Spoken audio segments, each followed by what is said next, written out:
Let me just say something briefly to introduce about the context of this briefing.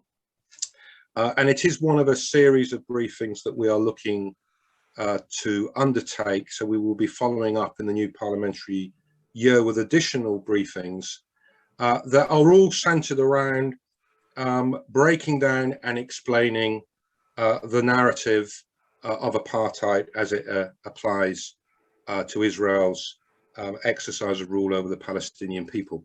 This particular meeting obviously follows on from the national lobby of Parliament that PSC organised on July the 8th, which was organised obviously in the context of the events on the ground in Palestine and Israel in May, with which all of you are familiar.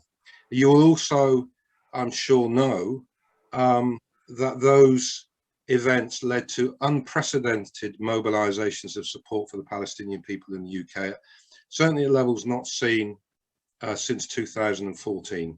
We organised at PSC 2 large marches in London, attended the first one by 150,000 people, the second by 200,000 people, with demonstrations simultaneously taking place in more than 80 towns and cities. And we know, because MPs have informed us, that they received huge volumes of correspondence on this issue.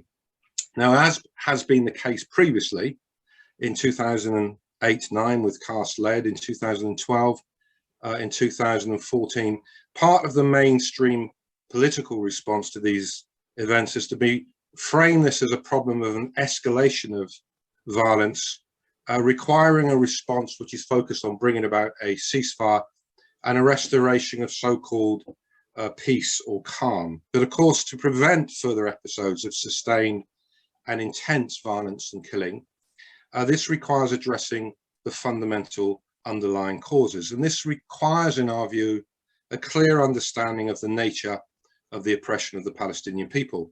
And for many years, Palestinian civil society has been clear about the need to understand this within the framework of the imposition of an unjust structure of rule that meets the legal definition of apartheid. And this year has seen what we believe at PSC should be game-changing moments in normalizing that narrative and establishing the accuracy of that narrative. First, in January came a report from B'Tselem, Israel's leading human rights organization, which stated clearly, and I quote, "The Israeli regime enacts in all of the territory it controls, Israeli sovereign territory, East Jerusalem, the West Bank and the Gaza Strip, an apartheid regime. One organizing principle lies at the base of a wide array of Israeli policies, advancing and perpetuating the supremacy of one group, Jews, over another, Palestinians," end quote.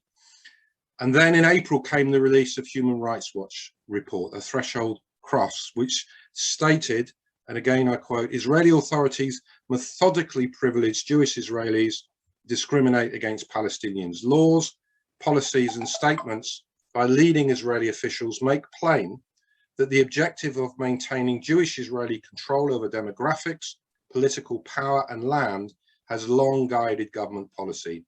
In pursuit of this goal, authorities have dispossessed, confined, forcibly separated and subjugated Palestinians by virtue of their identity to varying degrees of intensity, and in certain areas, as described in the report, these are so severe that they amount to the crimes against humanity of apartheid and persecution," end quote. So in this meeting, we are going to hear first from Yasmine Ahmed. Yasmine is a lawyer. She's formerly the executive director of the human rights organization, Rights and Security International. She's now the UK director of Human Rights Watch. And I'm going to hand over to her in a second, and she will be summarizing for us the main conclusions from the Human Rights Watch report. We will then hear from Dr. Munir Nuseibah. Munir is the director of the Jerusalem Community Action Center. He's a human rights lawyer and an academic based at Al-Quds University. And he will be speaking to us specifically about the situation in East Jerusalem, including ongoing processes of ethnic cleansing in Sheikh Jarrah and Silwan, and how we need to understand these specific events in the context of the overarching system of apartheid. So let me at this point then hand over to our first speaker and welcome Yasmine Ahmed. Well, thank you very much, Ben, and all of those who have organised this event. And thank you for everybody who is attending the event today and has an interest in this issue. As Ben has noted, Human Rights Watch, now it's probably about maybe 2 months ago now, time has gone very fast, issued a report, and it was a it was a very, very big report, both externally but also internally for Human Rights Watch. As many of you on the call will know, Human Rights Watch has been working on Israel and Palestine for decades. And in particular, one of the areas of work that we've been doing a lot on is looking at discrimination, and particularly the discrimination suffered by the Palestinian people in the occupied Palestinian territories. What we had been doing is looking at that in sort of pockets of how we saw that discrimination playing out. What became very evident to us over the years of our work is that this discrimination was not, in fact, isolated or pockets of incidents of discrimination, that this discrimination was, in fact, systemic and was of such a severe nature that we had an obligation as a human rights organisation to test and to understand the severity of that discrimination and whether it, in fact, met relevant legal thresholds. And that's in fact what we did. So we spent 2.5 years writing the report, a threshold crossed. And the conclusions, as Ben has noted, that we reached was that the Israeli government are committing the crimes against humanity of apartheid and persecution. We certainly did not come to that lightly. It included rigorous, as if you've read the report, you will see, legal and factual analysis. And when we looked at the facts, including statements, policies, laws of the Israeli government and the acts of the Israeli government as well, we found that it was conclusively the case that the discrimination suffered by the Palestinian people, particularly in the occupied Palestinian territories, reached the threshold so as to amount to apartheid and persecution. Now, what does that in fact mean, and how did we come to those conclusions? What were the thresholds that we needed to meet? So there were really 3 main thresholds, particularly in relation to apartheid, that we looked at. The first one was intent, and as Ben has noted, we looked at these policies, laws, practices, and what we found clearly across the board was evidence of the fact that the Israeli government has a policy and has sought to engineer and maintain a Jewish majority and maximize Jewish Israeli control over demographics and land across the occupied Palestinian territories that it has under its control. We also found that that intent actually was across the whole of Israel and the occupied Palestinian territories, that the intent to dominate, and to ensure that the Israeli Jewish people dominated over the Palestinians. And what we did, as we looked, as I said, looked at statements, policies and laws, for example, the nation state law, which talks about the right to self-determination being exclusively for the Jewish people. We looked at the laws around citizenship in East Jerusalem, for example, which means that if you're an Israeli Jewish person, you have an automatic right to citizenship. If you are a Palestinian person, you have many limitations and hurdles in order to ensure your citizenship. We looked at the settlement policy and the promotion of the policy of ensuring that the Palestinian people do not have one continuous area of land, to create pockets of Palestinian population to ensure that they are divided and unable to be united. And we looked at also, as I said, inside Israel as well, the Judaization of the Negev and the Galilee, which is a policy of the Israeli government as well. Now, we then looked at the second threshold. So what's we looked at intent, and we found that there was intent. We then said there needs to be systematic oppression, and that systematic oppression has to reach a certain level in order to be able to be classified as apartheid. And we found that that level was reached in particular in the occupied Palestinian territories. So why did we find that? And many on the call will be very well aware of what that oppression looks like every single day for Palestinian people. So we looked at the draconian military laws which Palestinian people in the occupied territories are subject to. And we looked then at what Jewish people in the occupied Palestinian territories are subject to, what laws. In fact, they're subject to Israeli civil laws, which provide them rights and protections that are deprived from the Palestinian people. And in fact, the Palestinian people, as noted, are subject to incredibly draconian military laws, and not only adults, but as we know, children and others as well. We looked at East Jerusalem, and as I've mentioned, the residency rights of Israelis, Israeli Jewish people over Palestinians. And obviously in Gaza, Gaza's very, very clear, for over 14 years of a blockade of Gaza, which has restricted movement of people, of goods, other than on very, very exceptional humanitarian basis. And the fact that that meant what that consequently means for the Palestinian people in terms of access to resources, to healthcare, and many other things. And obviously the repeated use of excessive force against those that are in Gaza, which is evident not only by the recent violence, which we saw in relation to Gaza, and the death of many Palestinian people and some people within Israel as well, but of course the many, many incidences of violence that have happened in the context of Gaza that have been inflicted by the Israeli government and authorities. We then looked at the third criteria, which was looking at, well, what does this give rise to other than the systematic repression? What are the inhumane acts that this gives rise to? And again, some of you will be very familiar with these inhumane acts. So we looked at movement restrictions, and many of you will be aware that Palestinians' rights of movement are severely restricted in the occupied Palestinian territories vis-a-vis their Jewish Israeli counterparts. We looked at the fact that land expropriation, unlawful land expropriation of from the Palestinians, of over 2 million dunams of land which have been taken from Palestinians just in the West Bank. We looked at the forcible transfer of population. We looked at the denial of residency rights and nationality of the Palestinian people, including the frozen family unification process since 2000, the revocation of residency of Palestinian Jerusalemites since 1967, and the obvious mass suspension of civil rights of Palestinian people. Israel rules over 5 million Palestinians in the occupied Palestinian territory, but denies them basic civil rights or a meaningful say in the conduct of public affairs that affect their everyday lives.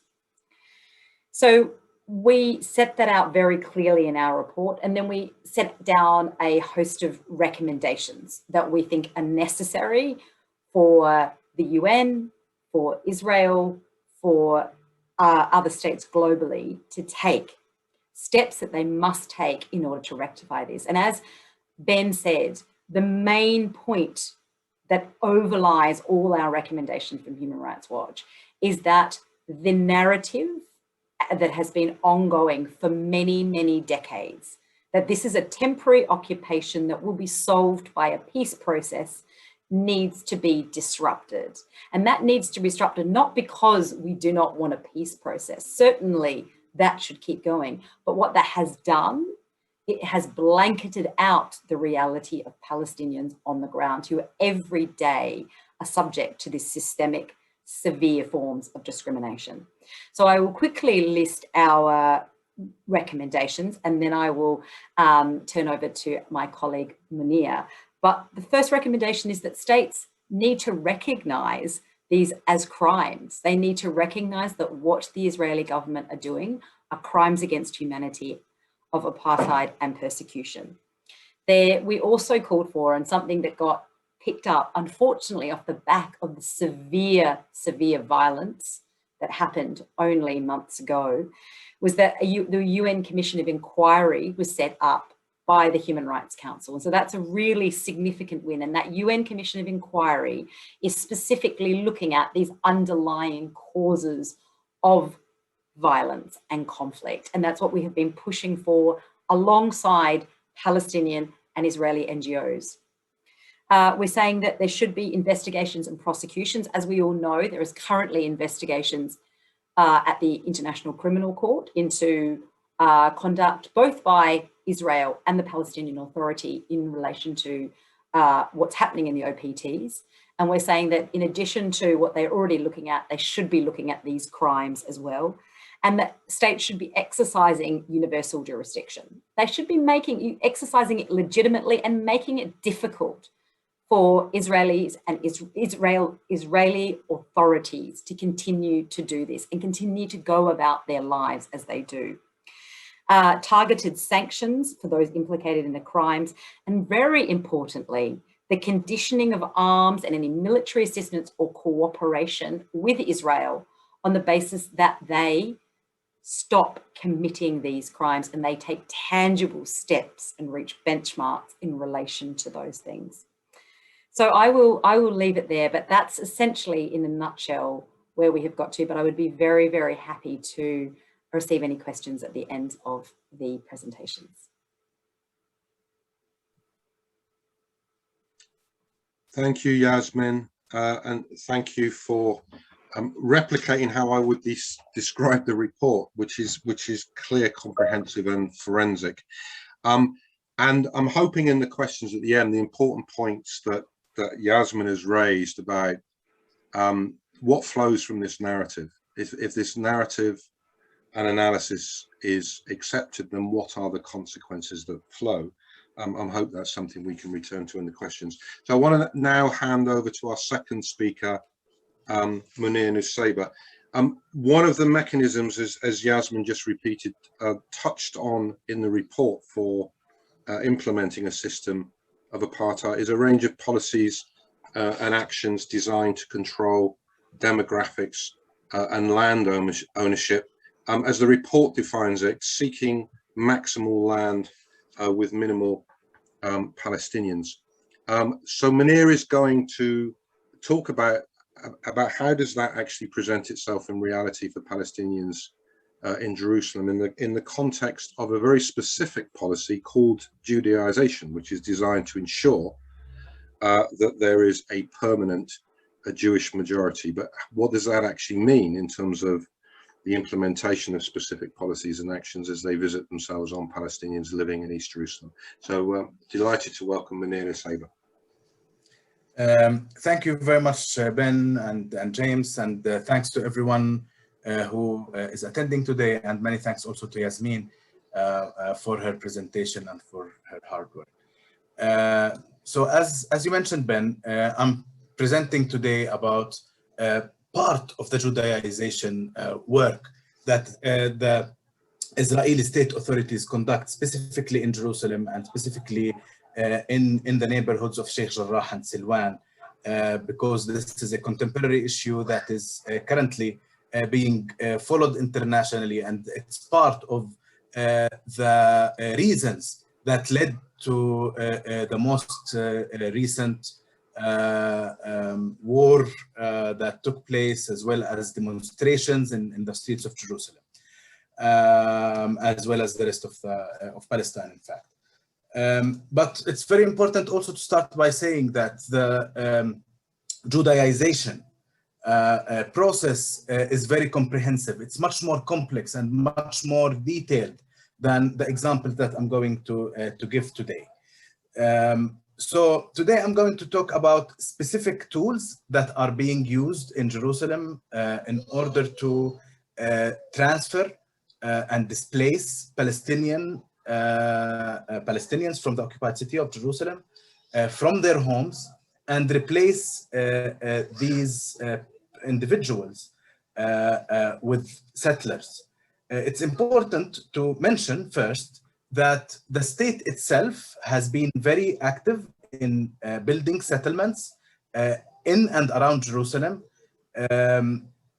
In East Jerusalem, that has been annexed since 1967, Israel has managed until today to transfer more than 260,000 settlers with settlements all around Jerusalem. However, we can see now that with a collaboration between extreme right-wing settler organizations as well as the state authorities, more and more Palestinians are being displaced, not only from from areas around Jerusalem, but in the heart of the occupied part of Jerusalem, in the heart of Palestinian neighborhoods in Jerusalem, like Sheikh Jarrah and Silwan.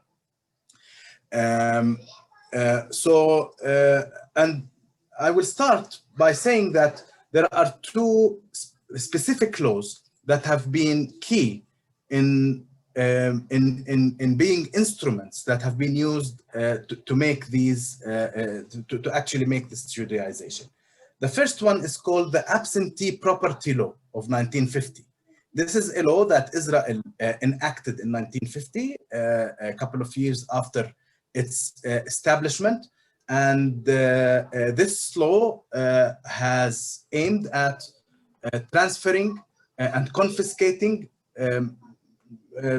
movable and immovable properties of the Palestinian refugees who were displaced during the 1948 war.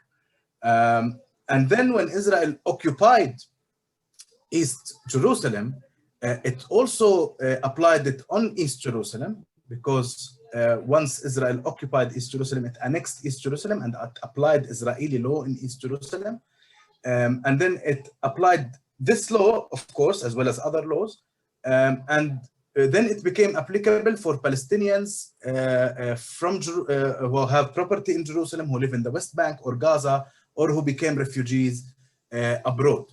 So this absentee property law is the first key law that has been used by Israel to confiscate land. Another law is the Legal and Administrative Matters Law of 1973. And according to this law, it allows transferring lands that were previously owned by Jewish owners before the 1948 war, but not only owners, also leased by Jewish tenants in different levels, and to transfer it to the general custodian, which is an Israeli state body, governmental body, which then transfers this property to either the original owners or others who might step in their feet, such as extreme right-wing organizations. These two laws, among many others, of course, that have been instrumentalized for Judaizing, but these two specific laws have been recently used quite effectively in the neighborhoods of Silwan, which is very close to the old city of Jerusalem. It's the first thing you would see when you go outside the southern gate of the old city, and Sheikh Jarrah, which is basically the north of the old city of Jerusalem. So these two laws have been used very effectively recently, and there are hundreds of families that are in the threat of eviction, and hundreds of individuals in the threat of eviction and displacement from their homes. For example, Sheikh Jarrah, which has been famous recently because of the demonstrations that have been conducted in this neighborhood, and it's the neighborhood in which I live actually. There is a claim that has been made that a number of houses inhabited by Palestinians that have been actually built by the United Nations Relief and Works Agency for the Palestine refugees, the UNRWA, that these houses, or the land on which the houses were built, had been owned by Jewish owners before 1948.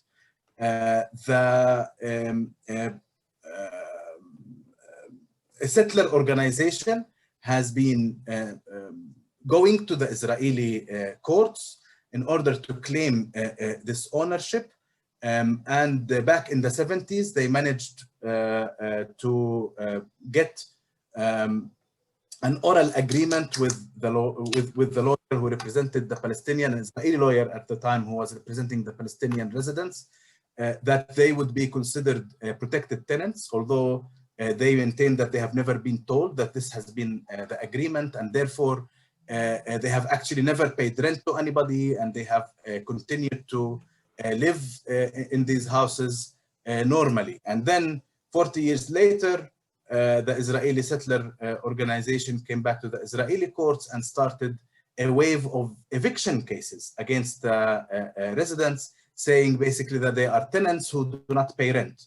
And as a result of that, already a number of families have been displaced from their homes, and a number of other families are currently struggling in the Israeli court system against their eviction and their displacement. Their main argument is that now in the court, the main argument that they are presenting to the court is, allow us to present evidence about the ownership of this land in the first place. They actually do not accept the claim, and they say that all the documents that they have show that this land is not actually owned by the settler organization that is claiming the ownership. However, until the current day, the Israeli court system is actually preventing them from even presenting the argument of the fact that this is not owned by these settler organizations. And the Israeli organizations send right-wing settlers who are armed and who abuse their neighbors on a continuous basis, and therefore their life is very difficult. Similar claims have been conducted in Silwan. Also, settler organizations have claimed the ownership of old property that actually on which some Yemenite Jews in Batn al-Hawa used to live before 1945, and actually they were evicted by the British police at a certain point for their safety.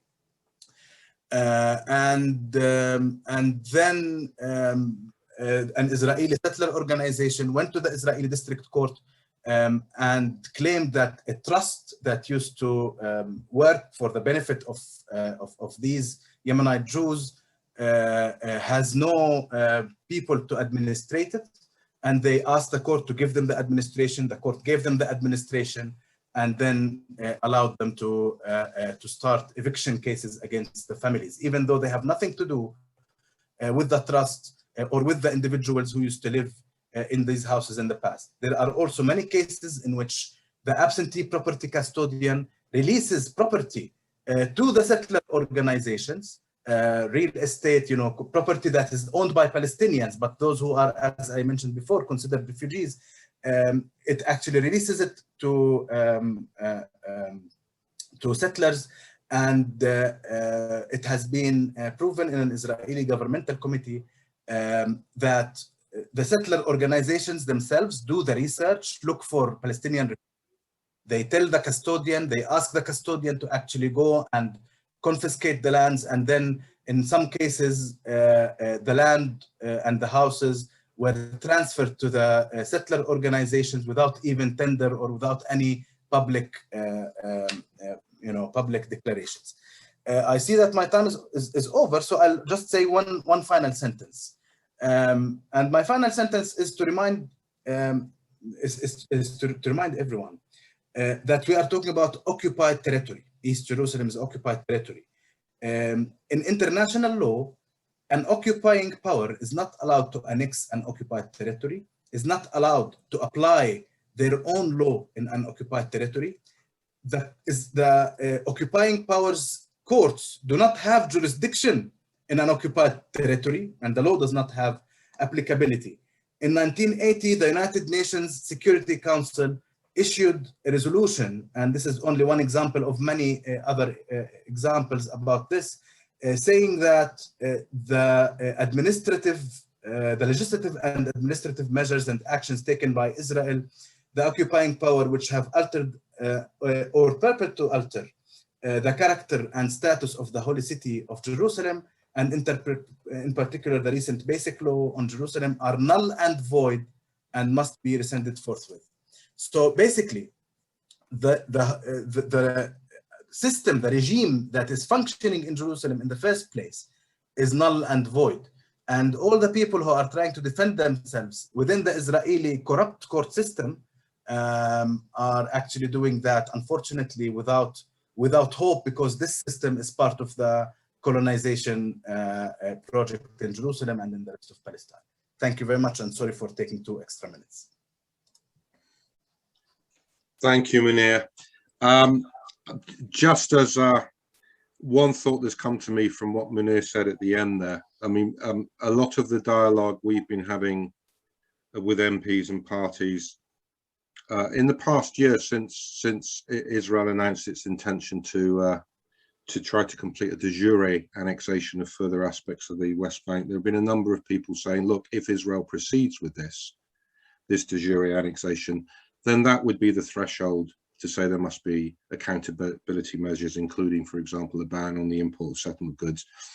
And what that obviously ignores is both the reality of the de facto annexation of the West Bank in the context of this broader system of apartheid, but it ignores the reality of the already existing de jure annexation of East Jerusalem. And I guess it's a manifestation of the process of establishing facts on the ground that simply become part of the status quo. And in a way, that's part of the purpose of this meeting, to say we need to reframe our understanding of what's happening. So at this point, we've got about 26, 27 minutes to open up. So can I abuse my position of chair just to maybe put one question, first of all, to Yasmine, which relates to, I think, some of the arguments that are used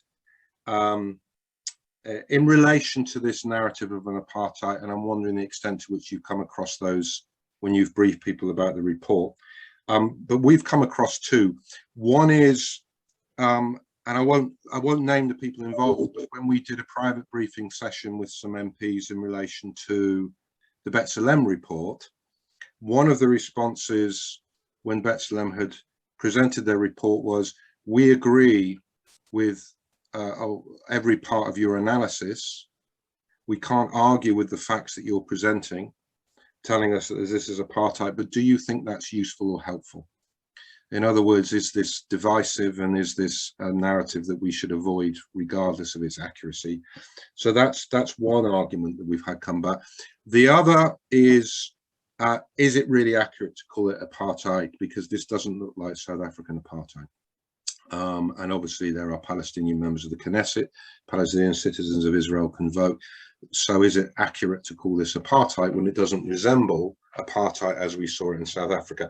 So Yasmine, I'm wondering, A, if you've encountered those in response to the report, B, what answers you would give to those points. Yeah, sure. Thank you so much. And I just wanted to reiterate my thanks as well to Munir, who not only provided a really excellent presentation, but continues and has done amazing work on the ground. So thank you, Munir, for that. Yes, we've come across both of these points, and I think they're really important points to address.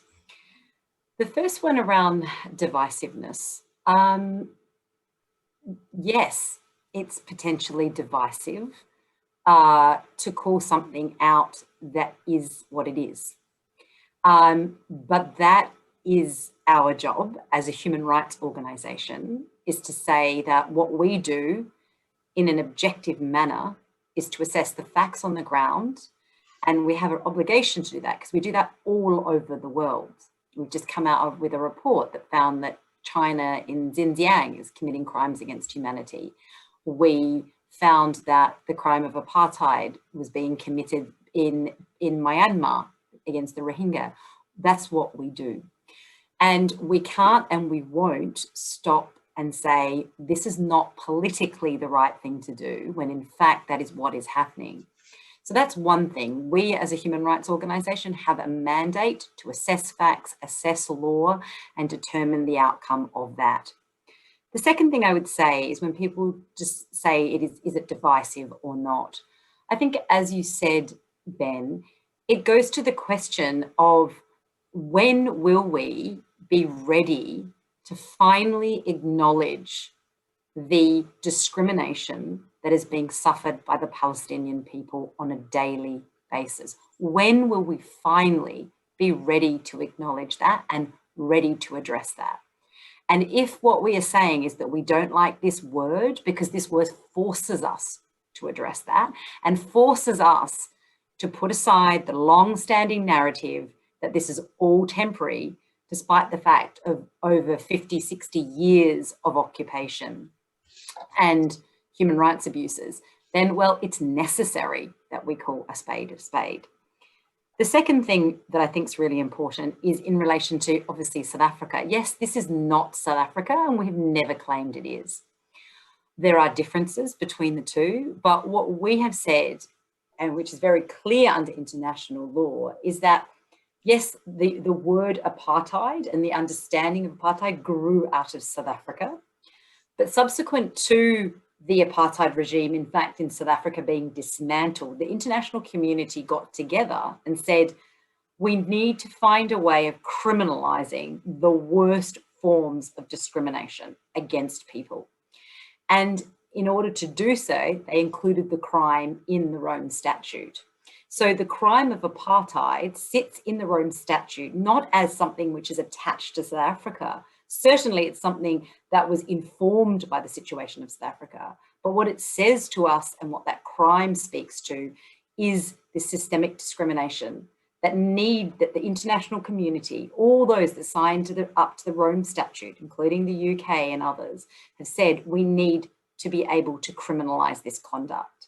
And as I said, Human Rights Watch has found that this conduct has in fact been happening and been taking place elsewhere as well.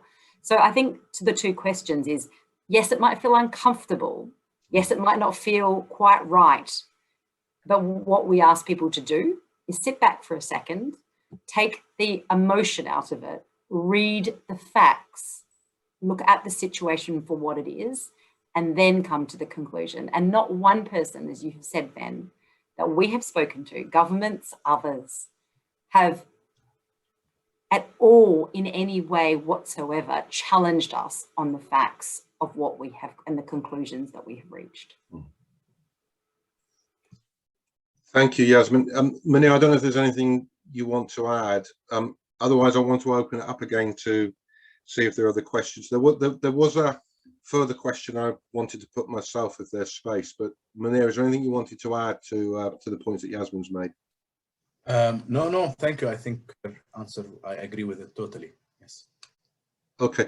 Well, can I abuse my privilege again, just to address one thing that I know has emerged through some of our interactions with MPs and through the lobby, which is quite a significant push that we know is happening in some quarters in Parliament that we think is worth addressing directly, which is for support for what are broadly framed either coexistence projects or people-to-people or person-to-person projects.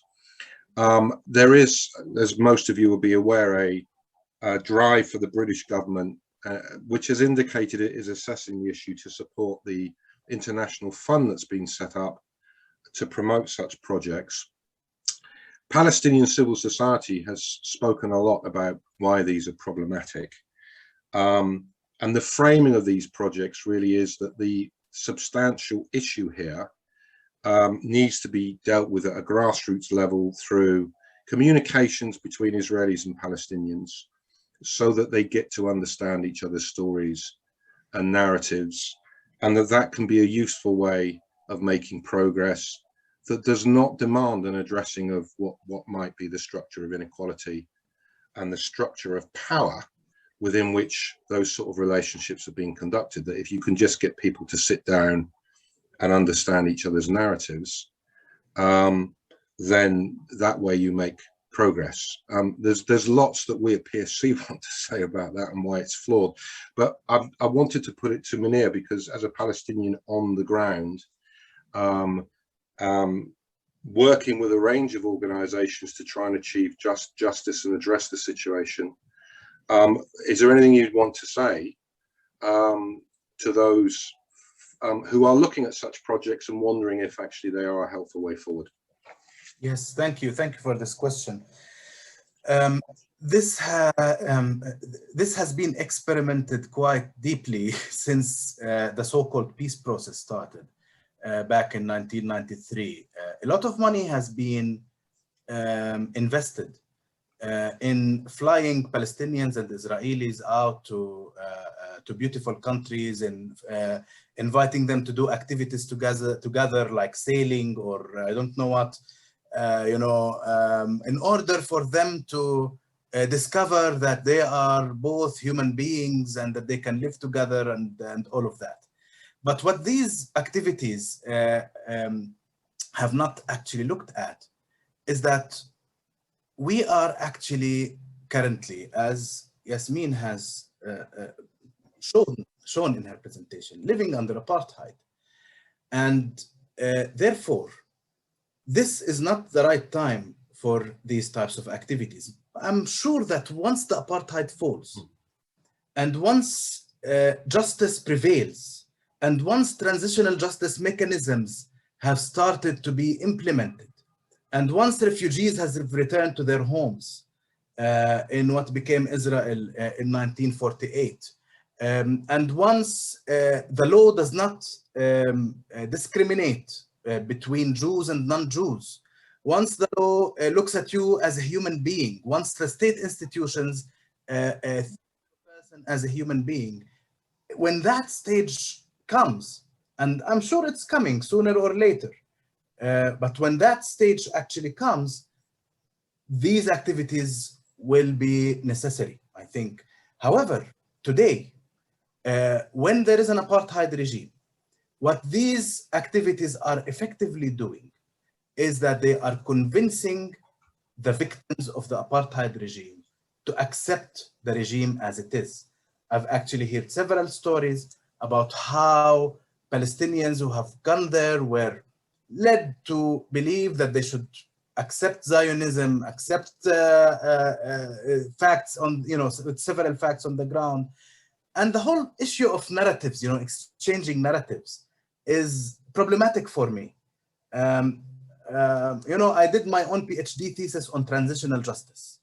And when I looked at the different examples in the world when a dictatorship or an apartheid regime falls or an occupation ends, like in East Timor, we don't talk about narratives. We talk about facts. We talk about truth. What we need now is the truth. We need truth commissions that can actually explore what happened, explore and document.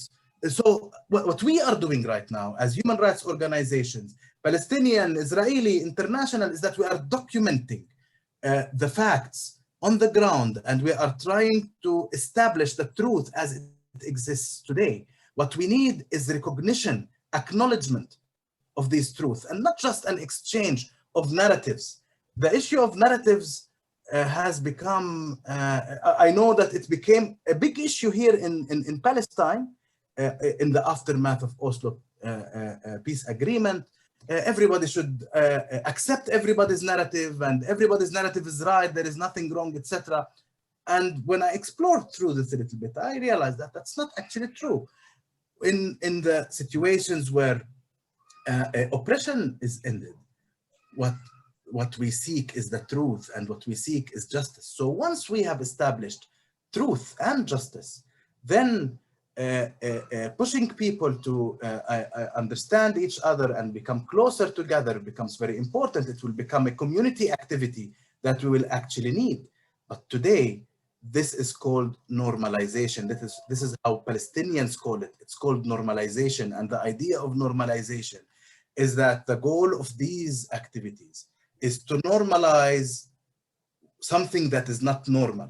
Apartheid is not normal. Discrimination is not normal. Occupation is not normal. Colonialism is not normal anymore. I know it used to be normal one day in the bad past, but not anymore. It's not normal. So we cannot normalize it by bringing people together only to talk narratives to each other. I think if the UK wants to invest money or to invest political momentum, and leverage the money and political leverage can be all directed towards ending the apartheid regime and introducing a democracy, a regime for human rights, ending the occupation, ending the colonialism. This is what should be invested in if we think that human rights matter, law matters, and peace matters, actually. Peace without justice will not be established. This is something that we've learned the hard way over the past decades. Thank you, Munir.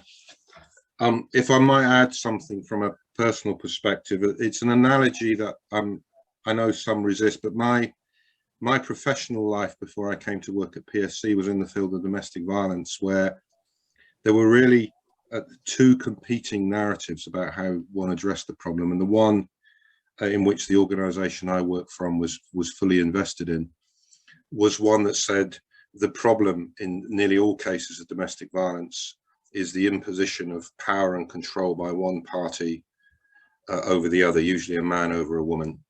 And that until that was addressed and the person perpetrating the abuse was held accountable for that abuse and it stopped, then it was unwise and unsafe and inappropriate to say to the woman, what you need to do is engage in a process of couples counselling and engagement when you're in a situation where there's a structure of power being imposed upon you that has to be addressed first of all. I just want to make a final attempt to check if there are any questions that anyone wants to ask before we conclude, and if not, I'll make some summary remarks.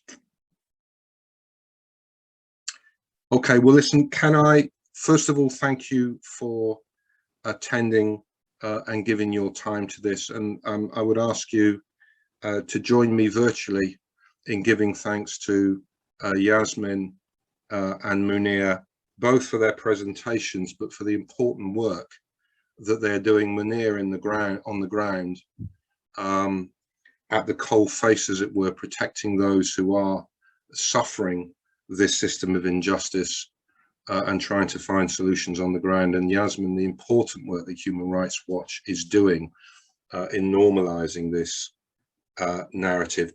If I can just say in conclusion, and going back to this issue, which we do encounter, which is people saying, look, we accept this, but is this a helpful narrative? The answer we would give, I think, is a fundamental principle, echoing what Yasmine said, that if you're going to tackle an injustice, you have to recognize it, which means understanding it, defining it, and naming it accurately. B'Tselem put it very well in the conclusion of their report, where they say, we accept that this recognizing this reality of apartheid is uncomfortable for many, but it is not as uncomfortable as living with a boot on your neck. And the second crucial point, obviously, we think it is crucial that this narrative, this frame of understanding becomes normalized so that the paradigms that are being used to address the issue start to shift. And that takes us to the important points that Yasmine addressed and that are central to the conclusion of the report, that if we accept the narrative and accept the analysis of apartheid, then consequences flow. Both those that flow via necessary prosecutory processes, if one recognizes that this is a crime, but also those that flow from accountability processes that I would also define as processes of ensuring one lives up to one's responsibilities as a state, as a public body, as a business, as a corporation, not to be complicit in the imposition of an unjust structure of power. And that makes it necessary for us to continue to press Parliament to look at appropriate accountability measures, and at a minimum, as Yasmine has highlighted, action in relation to the arms trade, and at a minimum, action to end all trade but starting with straightforwardly trade with illegal Israeli settlements that works to sustain this system of apartheid. Thank you all for attending. We will continue to provide briefings. I should say as well, this process of normalizing this narrative, it's now an open secret. The B'Tselem report, the Human Rights Watch report, are going to be followed by another report. We hope this creates an overwhelming volume of noise that cannot be ignored, that people have to accept the truths of this analysis and start to respond accordingly. And we will continue to press for accountability measures. In the new parliamentary year, we're hoping to do a follow-up briefing which will focus very specifically on the issue of the treatment of Palestinian citizens and the body of laws that render them unequal and second-class citizens within the state. But thank you all. Thank you for attending and look forward to seeing you in the new parliamentary term. Thank you very much. Thank you very much.